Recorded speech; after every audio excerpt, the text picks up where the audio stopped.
एक घने जंगल में एक बहुत बड़ा नीला सांप रहता था। उधर पास ही एक चालाक हरा तोता अपने घोंसले में अंडे सेता था।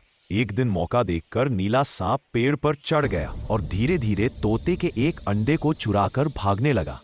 तोता दूर से देख रहा था। उसने तुरंत उड़ान भरी और ऊंची आवाज में चिल्लाते हुए पूरे जंगल को चौकन्ना कर दिया। अचानक जंगल के जानवरों ने मिलकर रास्ता रोक दिया। बंदरों ने पैर हिला दिया, मोर ने पंख फैलाकर सांप का ध्यान भटकाया और तोते ने तेजी से झपट्टा मारकर अंडा वापस छीन लिया।